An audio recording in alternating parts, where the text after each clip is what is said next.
Hey, what's up everybody? 3D Theory here. Today is October 12th, 2024 at 8:11 a.m. and this is vlog number 62. All right guys, so I think I got that intro right this time around. I feel like a couple of the intros I did in the past couple of vlogs were, one of them I just didn't include altogether and the other one I was like off by 10 days. But nonetheless, today's going to be a pretty light video. We're just going to go through the run-of-the-mill and start some prints to get the gray version of this Stealth TV tray finished up for a family member of mine. They had asked for that gray version down there, and it's nearly complete, so I'm just going to go ahead and get those running. I do want to clean the tops off with 91% isopropyl alcohol and make sure those PETG prints come off real easy. And I do want to mention that I did get some really good tips from a lot of people in the comments on how to improve this, and I do appreciate that all. Some of the comments included how to use supports a lot less, potentially even using really thin walls, maybe 1mm walls, which should do the trick. I do have this thickness test on my Maker World. This is really good to reference, and I was thinking about making bigger versions of this, but I think this actually should be fine because here's a 4mm. And it's kind of obvious that it's really strong. And if there is ever a time where, let's say I want to do, let's say a 6mm wall, I can grab this and just kind of visualize that this is a 6mm wall, and hey, that might be a little too strong, you know? So this, along with everything you see here on the table, is available on my Maker World. So if you guys are interested, the link's in the description, and you can download any one of these 3D models and 3D print them. We have the Sith throne from Star Wars Episode 9. We have Vader's throne from the Kenobi series, and Bo-Katan's throne over here from Mandalorian Season 2. And they're all thrones for your phone. And you could tilt the seats back and put the phones vertically if you want to. We got some pen holders, green from Rainbow Friends, a little Stealth French side table in the same design as the Stealth TV tray. And we got a couple little fun figures over here, as well as that laser blade from Lightyear. So if you guys are interested, links in the description. By the way, it is 70 degrees Fahrenheit in the 3D printer room with a 47% humidity level. So my intentions with the channel is I'm going to be doing weekly builds, and I think this is probably the biggest one that was slated. I'm going to try to avoid doing these bigger types of projects like this Lazy Day tray as well as the Stealth TV tray because they do take up a lot of time. So with this, if I want to refine it, it's going to probably go into maybe another week or another couple of weeks to make it perfect. And I don't intend on iterating on that right now, but rather I'd like to move on to the next project. But just kind of a wrapping up session over here.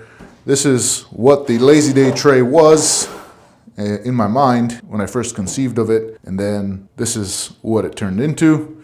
And if you guys go back to the sketching and all that, you know about how I came to those ideas and why it turned into this. I'm really happy with this product. I wish I can somehow manufacture this with traditional manufacturing, perhaps with thermoforming or injection molding. But all those things cost a good amount of money. And although thermoforming's more affordable, I feel like one day I'd love to make this kind of a professional product that I can bring to the market. That'll be really fun and interesting. But nonetheless, guys, this is on Etsy if you guys want to download it and print it out yourselves. The silicone trays are found on Amazon or Temu. They're food grade, and so you can put food in them. And I put the measurements in the description of the Etsy listing of what sizes these are. And as long as you find some that are like, you know, plus minus 0.2mm, I think they should fit, because someone might put, hey, this is, for example, just arbitrary numbers here, a 5.1mm width for this tray. They put it on their listing, and someone else might put 5.23, and they're probably the same thing. But nonetheless, we are going to be starting up the next project next week. I went back to the polls from the time where we did polling for what project to do in the Stealth TV tray one, and the second place winner was the traditional animation desk pen cup. So we're going to be working on that starting Monday. And for now, let's just get this Stealth TV tray finished up. By the way, For those of you who are new to this channel, this is my tiny 3D print farm of 5 Bambu Lab A1 3D printers. And what I usually print out on these 3D printers are latches. That's the left latch, printed out in gray PETG. Right latch, as well as plates for those latches. Here's the left plate, and here's the right plate. And we got some more over here because this 5th Bambu Lab A1 3D printer with the AMS Lite combo mounted on top is used for near empty spools of filament. While these go off with brand new spools of filament and print out plates and latches, we usually print out the latches up top and the plates down at the bottom. There'll come a point where whatever remains on the spool is not enough filament to finish a full plate or a full latch. And so that's when I take it over to the AMS Lite combo and load up those near empty spools of filament. So as one starts the print and a spool finishes, it'll just automatically switch over to the next spool and finish off the print. So that's why we use the AMS Lite combo there. But right now production's on pause because we needed to make 300 units, and I did make 300 sets. So a left and a right latch with a left and a right plate make 1 unit, and we made 300 of those. And now we're assembling the product, so we don't really get into details about where these actually connect to because these are the only 3D printed parts. Nothing like a nice, fresh cup of coffee. Ooh, I'm almost finished there.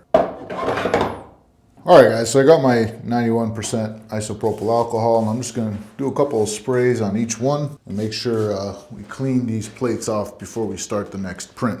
And I do want to say that printing out something and designing something that's a larger product, like say the Lazy Day tray or the Stealth TV tray, it's a lot different to something that you print out that's on a smaller scale. I'm used to making stuff that are a little bit on the smaller scale, and trying to do something that's large scale like that, it really tests your understanding of how much material to use versus how much that material will be able to carry and hold.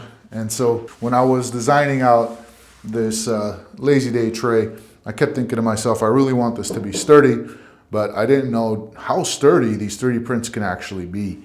So this is all a learning process for me too. I'm glad it came out the way it did because it's definitely usable, but there's definitely room for refinement. And this really reminds me of a classic movie called A Knight's Tale. And the main character gets a hand-me-down suit of armor from a knight who had passed away. And the armor fit him, but it was very heavy and clunky.